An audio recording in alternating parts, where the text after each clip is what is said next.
Hillary Clinton getting another Democratic contender today, but it is a Republican presidential candidate who's really been challenged. Carly Fiorina taking Hillary to task over equal pay. Mrs. Clinton's office and President Obama's office do not meet their metrics for equal pay for equal work. We know as well that the federal government is a seniority system, which means they don't pay for performance. They pay for time in grade. Well, Sabrina's been following all this. She says Carly's right. Go ahead, Sabrina. Absolutely. One of the things I like most about Carly Fiorina is that she is in the position to take on, and she has been doing a great job, the sort of centerpiece of the Democratic platform, which has become women in the workplace, pay equity, mandated leave benefits, child care subsidies, and she does it very effectively. We, of course, all want a fair workplace, but progressives have often portrayed the workplace as openly hostile, and I think Fiorina is saying, you know, enough is enough. I'm going to call you out on this, and she's doing a great job. Bruce, is Carly right about equal pay?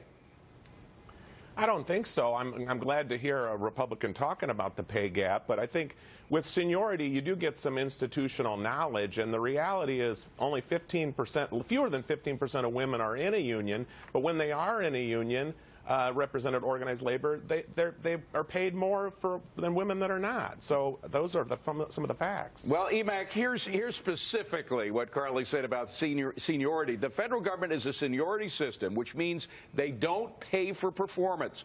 We know, for example, that a man can sit at a federal government job and watch pornography all day long while he earns the same pay, pension, and benefit as a woman sitting next to him trying to do a good job. Yeah, you know, Carly's spot on. I'm glad she's bringing this up because, you know what, by the way, I'm so tired of these preachy, you know, teachers, faculty lounge Democrats lecturing the private sector about equal pay when look what's going on in our $18 trillion cost of a federal government. You know, they said in the long run, their Democrat policies only end up in equal pay in one way: equal job benefits payouts. That's the fallout of that. You know, the point needs to be said that more than 37% to half of the federal workforce is unionized, and that's why seniority is such a big problem there. Rich, she is turning into quite the campaigner, isn't she? She really is. You know, Carly was a person who paid her way through Stanford. Her dad was a judge by running a hair salon, and then later she ran a $100 billion company. You know, let's give her credit for knowing what she's talking about. By the way, full disclosure, didn't you go to school with her?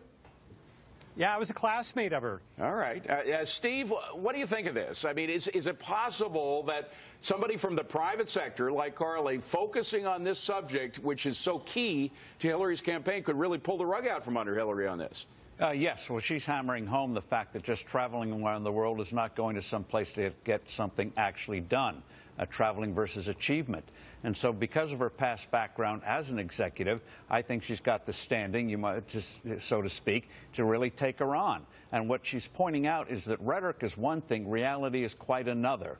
And Hillary mouths these things but can't practice them. Fiorina can say, I've been there. I know what it's like to get real things done. And Mike, nothing makes Americans madder than the unfairness of the seniority system where somebody not doing the work gets more pay. And I think what Fiorina really is hitting on here, David, is the fact that the only way as a country our standard of living can continue to improve is if productivity improves, output per person. That's why incentives rather than seniority are important. And that's really, I think, what she's driving home here. But, Sabrina, because you've been studying this for so long, you know how ingrained in the Democratic culture this idea of equal pay is. They think they own this story. Could it be taken away from them? Oh, it absolutely is. I mean, I think, you know, as more and more people on the right are pushing back, many Democrats have had to say, you're right, we're wrong, I mean, including the White House. One of the most important things, as Mike is pointing out, that Fiorina offers in this conversation is that there are things that businesses can do and there are things that individuals can do to make sure that the workplace is fair for men and women. And the one thing that will ensure that it is not fair is something like the Paycheck Fairness Act. So we can disagree on the issue of seniority. I think that she's onto something. But the reality is there's the stuff that we can do, we have control over, and it's not more legislation. Bruce, this idea of seniority, I think, really does grate against the American character, don't you? Yeah. Well, I think that there's certainly cases that it does upset people. They're like, oh, just because you've been somewhere a long time, you get most of the vacation. But in reality, there's a lot of places that will look at workers and say, you have an institutional knowledge. You've been here a long time. You know this better than somebody who just got here, and so that should be rewarded in some regard. Mike is disagreeing with you. Go ahead, Mike. I think that's a load of crap. I think the bottom line, the reason why, listen, the reason why people are against unions, the reason why Scott Walker was so successful, and the reason why people know there's so much waste in the federal government is there's no incentive to produce. In the private sector, there is. Incentives matter, folks. The Cash and In gang getting ready to roll at the bottom of the hour. Eric, what do you got? Hey, David, talk about a double standard. The same union backing LA's $15 minimum wage law now wants union workers to be exempt from that law. Plus, ICE is now offering cash bonuses for its soldiers to get married and have babies.